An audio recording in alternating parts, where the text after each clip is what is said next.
Parce que c'est une réalité qui est bien présente dans le marché. Je suis, moi, le premier nouveau propriétaire d'un VR cette année, avec Kate, évidemment, parce que ça nous donne une autonomie qui est super intéressante. On peut aller un peu partout. Puis là, aujourd'hui, je vais m'adresser autant aux gens qui ont des VR très, très, très récents que des gens qui ont des VR qui laissent sur le terrain pendant 20-25 ans. Je m'intéresse à l'hivernisation. Comment bien protéger mon investissement? Puis notre partenaire là-dedans, c'est Action VR. J'ai Nadia d'Action VR avec moi. Comment ça va? Ça va très bien, merci. Et toi? Ça va super bien, puis ça va aller encore mieux quand tu vas m'avoir rassuré. Ben, je vois ça comme un gros projet. Puis on va s'entendre, là. Je pourrais aller vous porter mon VR, puis vous vous occuperiez de tout, je l'installe chez nous.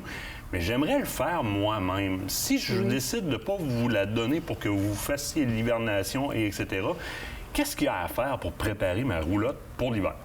Bien, la première des choses, j'irai d'emblée avec la vérification des joints pour s'assurer que nos joints sont intacts, qu'il n'y ait pas d'infiltration de liquide et d'eau à l'intérieur, de neige pendant l'hiver. Ensuite, on a aussi l'entreposage, la roulotte qui est bien important, et l'hivernisation complète pour enlever l'eau de la roulotte, pour éviter... Il y en a deux là-dedans, moi, qui c'est mystifiant un peu parce qu'on entend plein de choses. Au départ, mettre de l'antigel là-dedans, ferme tout, ça va bien aller. C'est pas tout à fait. Disons qu'il y a un système, là, il faut enlever l'eau, il faut drainer toute l'eau et enlever l'eau complètement de tous les tuyaux et tous les drains. Et on doit injecter l'antigel à l'air de la pompe qui est incluse dans la roulotte. Attends, la pompe va rentrer l'antigel dans...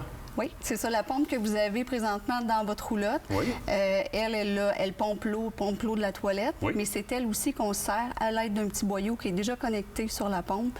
On l'insère dans le bidon, puis on fait faire le tour à l'antigel. Là, tu me rassures, si je passe chez vous, vous pouvez tout me montrer ça? Oui, tout à fait. Admettons que j'ai des chums qui n'ont pas acheté de VR chez vous et qui veulent se rendre chez vous pour se faire conseiller comment le faire.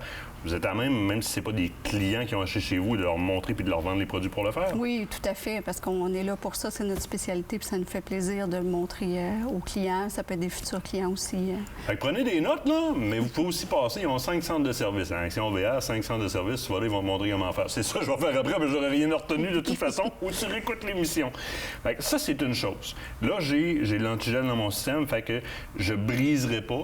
Puis même une vieille roulotte là, que je laisse pour les 20 prochaines années sur un territoire de chasse au chevreuil, ça m'intéresse de le faire parce que le bris que ça peut occasionner, ça peut hypothéquer ma saison de chasse l'année d'après. Parce que je vais remettre comme... Les gens ne réalisent pas d'un fois le resealer une roulotte au complet ou refaire la plomberie. Ça peut être coûteux, Nadia. Oui, c'est très coûteux, puis c'est comme le cœur même de ta roulotte parce que si les joints sont secs, puis l'eau s'infiltre, bien l'eau s'infiltre dans le mur, vous le voyez pas, puis là, au fil des années, les murs vont ballonner, puis la roulotte, l'eau va s'infiltrer aussi dans le plancher. Fait qu'un jour, le chasseur va arriver, puis sa roulotte, le plancher va défoncer. Fait que c'est important de faire un minimum d'inspection, puis un petit peu d'amour à donner à nos roulottes à chaque année pour s'assurer qu'il n'y a pas de bris. Là, admettons que moi, je vais la faire. OK, je m'en vais chez vous, ça va être plus simple comme ça.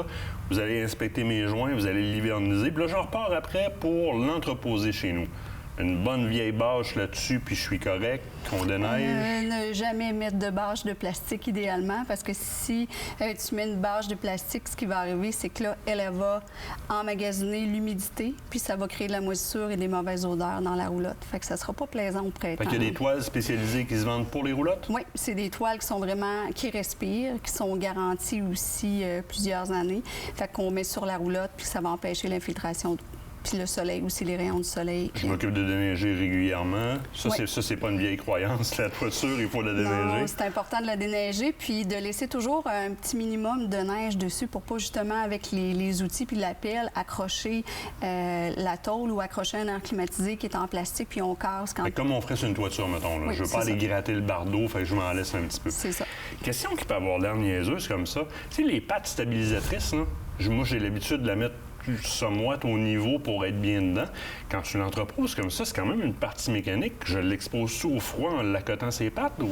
Tout dépend du terrain. Si vous l'entreposez dans un endroit où c'est du gazon, de la terre, c'est sûr que si vous mettez les pattes stabilisatrices, ce qui va arriver, c'est que la terre va geler. Avec le gel, dégel et le poids de la neige, ce que ça va faire, c'est que ça peut briser. Il pourrait défoncer.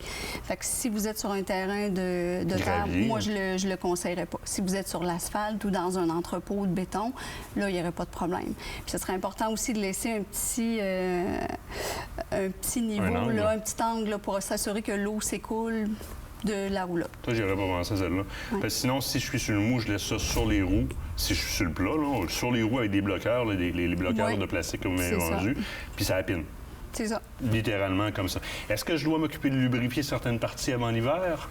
C'est sûr qu'il y a une inspection des bearings, des freins, s'assurer que tout est bien en dessous. Il y a aussi un anti-rouille. C'est sûr qu'un anti-rouille, c'est aussi un anti-vermine. Fait que ça peut être bénéfique pour la roulotte. Anti-vermine, j'aime ça entendre ça parce qu'avec la toile par-dessus, ça fait comme on va aller se cacher. Tout ça, c'est encore plus simple de passer chez vous. Vous avez 5 points de service. Vous en avez même un au Nouveau-Brunswick. Action VR, vous allez voir ces gens-là. Ils vont ou bien vous expliquer comment faire, ou bien le faire pour vous autres, puis après ça, vous vous entreposez. À dire un énorme merci. Ça me fait Énorme plaisir. merci. Puis merci pour à tout toi. le reste aussi, parce qu'on vit des belles expériences avec notre VR. On se quitte le temps d'une pause. Au bord de la pause, on parle de Zec Vatican Nelson.